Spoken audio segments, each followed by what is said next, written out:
segundo livro das Crônicas, capítulo 6.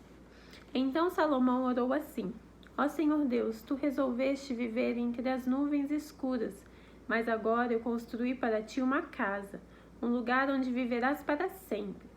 Aí Salomão virou, olhou para o povo que estava todo de pé e pediu a bênção de Deus para todos. Depois disse: Bendito seja o Senhor, o Deus de Israel, pois pelo seu poder ele cumpriu a promessa que tinha feito a Davi, o meu pai, quando lhe disse: Desde o dia em que tirei o meu povo do Egito, eu não escolhi nenhuma cidade de todas as tribos da terra de Israel para lhe construir um templo a fim de ser adorado nele. Nem escolhi nenhum homem para governar o meu povo de Israel.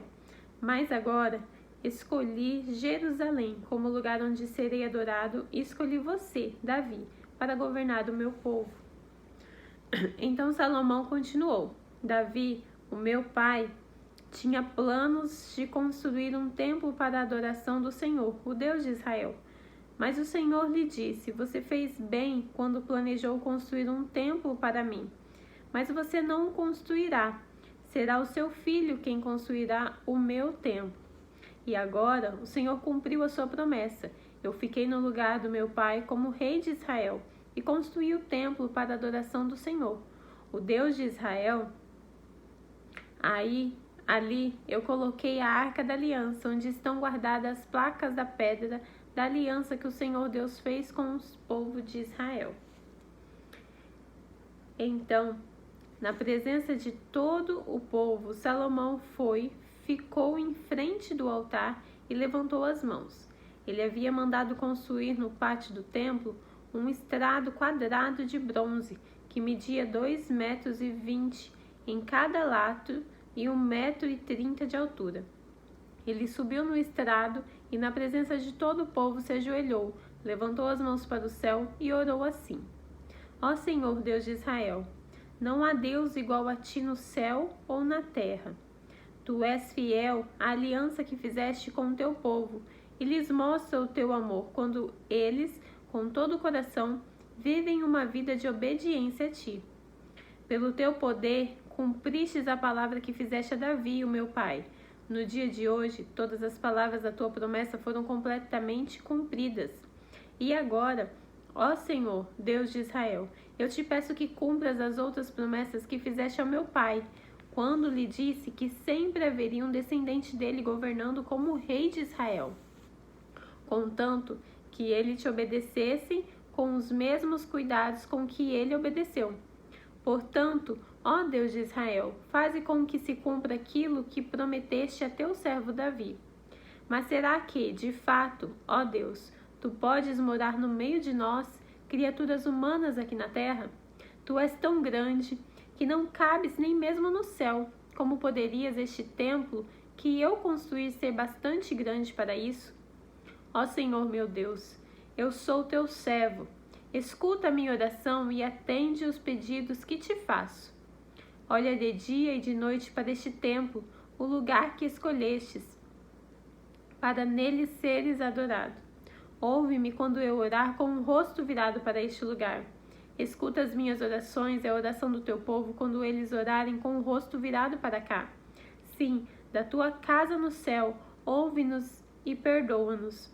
Quando alguém for acusado de prejudicar outra pessoa e for trazido até o teu altar neste templo e jurar que é inocente, ó Deus, ouve do céu e julga os teus servos. Castiga o culpado como ele merecer e declara que não tem culpa aquele que for inocente, recompensando-o como ele merecer. Quando por pecado contra ti, o teu povo de Israel for derrotado pelos seus inimigos, e quando ele se virar para ti e vier a este templo para te louvar e pedir o teu perdão, escuta-o do céu, perdoa o pecado do teu povo e leve-o de volta para a terra que deste a eles aos seus antepassados. Quando o céu se fechar e não chover, porque o teu povo pecou contra ti, e então eles se arrependerem e virarem o rosto na direção deste templo e orarem e te louvarem, depois que os tiverem castigado, escuta-os do céu, perdoa os pecados de teus servos, o povo de Israel, e ensina-os a fazer o que é direito. Então, ó Deus, faze cair chuva sobre esta terra, sobre essa tua terra, que deste ao teu povo para ser deles para sempre.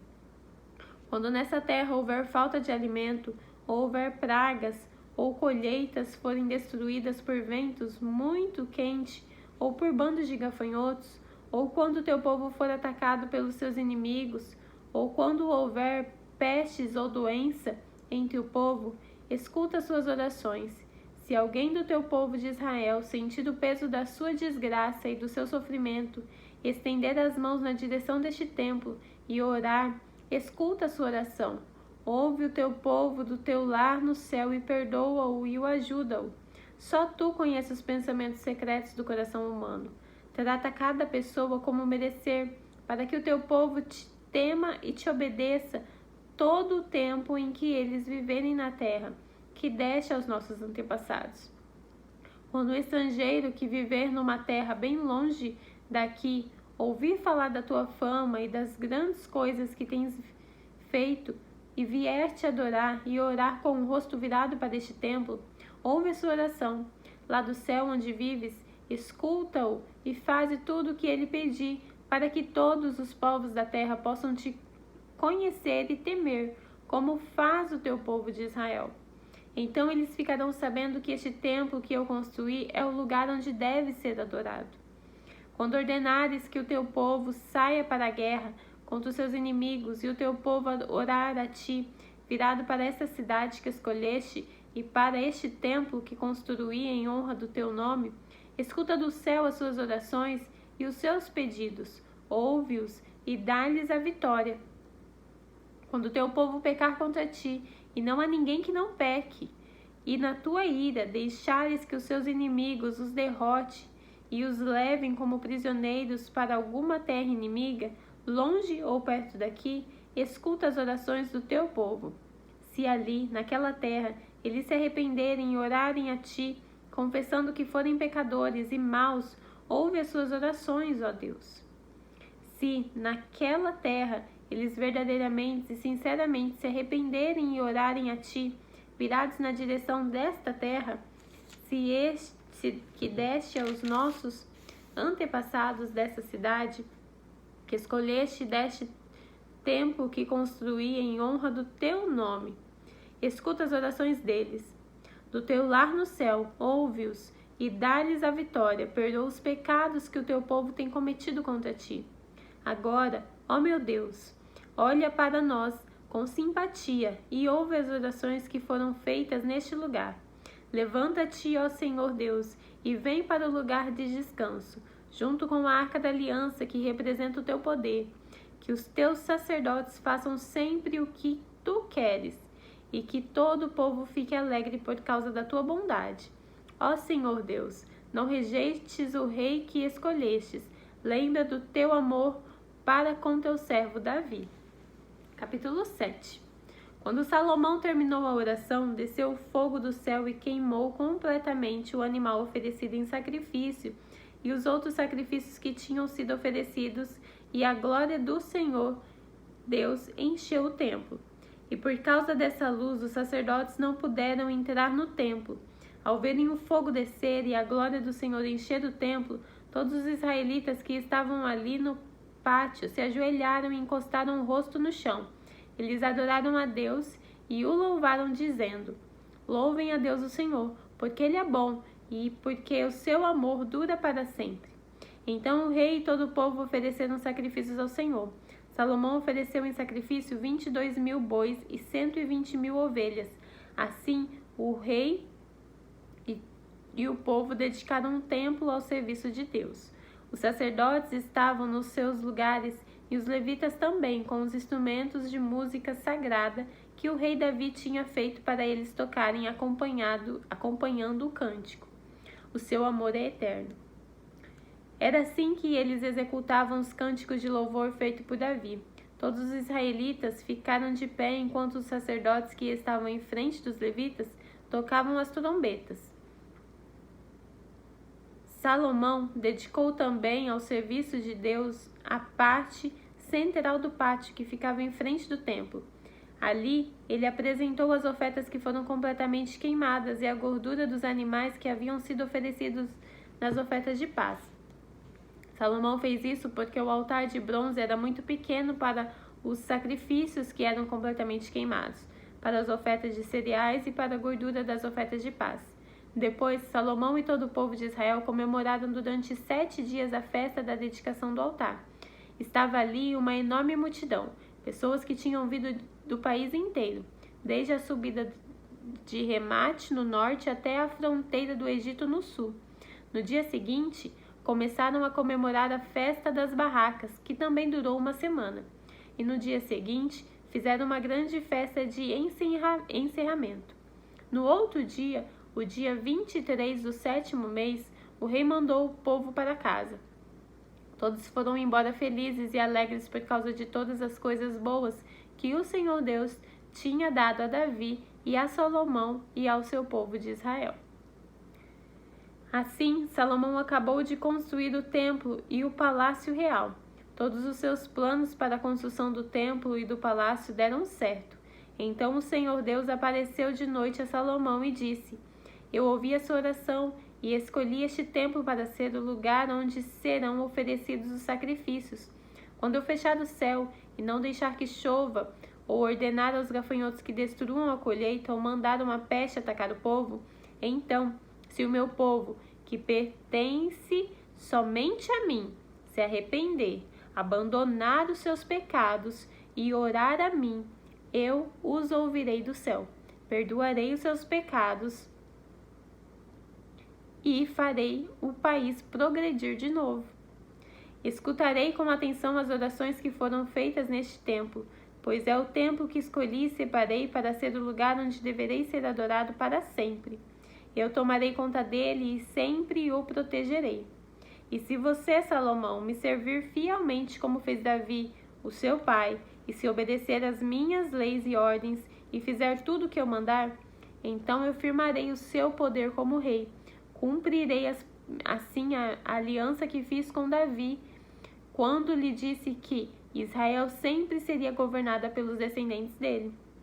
Mas se você e o seu povo deixarem de me seguir, se desobedecerem às leis e aos mandamentos que lhe dei, e se adorarem e servirem outros deuses, então eu os arrancarei da terra que lhes dei, e também abandonarei este templo, que separei para ser o lugar onde devo ser adorado. Aí todos os povos vão desprezar e zombar do templo, que agora é tão glorioso. Todos os que passarem por perto dele ficarão chocados e perguntarão: por que foi que Deus fez isso com esta terra e com este templo?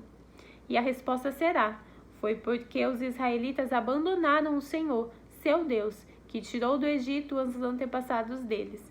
Eles seguiram outros deuses e os adoraram e os serviram. Foi por isso que o Senhor fez com que toda esta desgraça caísse sobre eles. Capítulo 8. Salomão levou 20 anos para construir o templo e o seu próprio palácio. Ele também reconstruiu a cidade de Hirão, rei de Tiro, lhe tinha dado e mandou os israelitas morarem nelas. Depois Salomão atacou e conquistou a cidade de Ramate-Zoba, reconstruiu a cidade de Tadmor no deserto e todas as cidades da região de Ramate, onde ele guardava os mantimentos. Reconstruiu também Bet-Horon de cima e Bet-Horon de baixo, que eram cidades protegidas por muralhas e por portões com trancas. A cidade de Baalate, todas as cidades onde ele guardava os seus mantimentos e as cidades onde ficavam seus carros de guerra e os seus cavalos. Além disso, Salomão construiu tudo mais que quis em Jerusalém, no Líbano e em outras partes do seu reino. Tudo que Salomão construiu foi feito com trabalho forçado. Para isso, ele usou os descendentes do povo de Canaã, que os israelitas não haviam matado quando conquistaram o seu país. Entre esses trabalhadores forçados estavam os heteus, os amorreus, os perizeus, os heveus, os jebuseus, e os descendentes deles continuam como escravos até hoje. Nenhum israelita foi obrigado a trabalhar como escravo. Os israelitas serviram como soldados oficiais, capitões de carros de guerra e cavaleiros. Havia 250 oficiais que estavam encarregados dos trabalhos forçados que eram usados nas várias construções de Salomão. Salomão trouxe a sua esposa egípcia, a filha do rei do Egito, da cidade de Davi, para o palácio que ele, Salomão, havia construído para ela. Ele disse: ela não pode morar no palácio de Davi, o rei de Israel, pois qualquer lugar em que esteve a Arca da Aliança é sagrado. Salomão ofereceu a Deus o Senhor sacrifícios que foram completamente queimados no altar que ele havia construído para o Senhor em frente do templo. Ele ofereceu sacrifícios de acordo com o mandamento de Moisés, ordenava fazer nos dias santos, isto é, nos sábados, nas festas de lua nova e nas 3 festas anuais que eram festa dos pães sem fermento, festa da colheita e festa das barracas. De acordo com a orientação dada por Davi, o seu pai, Salomão organizou os sacerdotes em grupos para fazerem o trabalho e também os levitas que cantavam louvores a Deus e ajudavam os sacerdotes no trabalho de todos os dias. Também organizou os guardas em grupos para os vários portões do templo, tudo de acordo com as ordens de Davi, homem de Deus. Os sacerdotes e os levitas obedeceram rigorosamente às ordens de Davi a respeito de todos os deveres e também a respeito da sala do tesouro do templo. Agora estava terminado tudo o que Salomão construiu, desde a colocação da pedra fundamental no templo até o fim da sua construção. O templo estava pronto. Depois, Salomão foi até os portões de Ezion-Geber e Elate, no Golfo de Acabá, no país de Edom. O rei Irão lhe mandou navios e marinheiros competentes, comandados pelos seus próprios oficiais. Eles navegaram junto com os homens de Salomão, foram até a terra de Ofir e trouxeram para Salomão mais 15.000 quilos de ouro. Terminamos por hoje.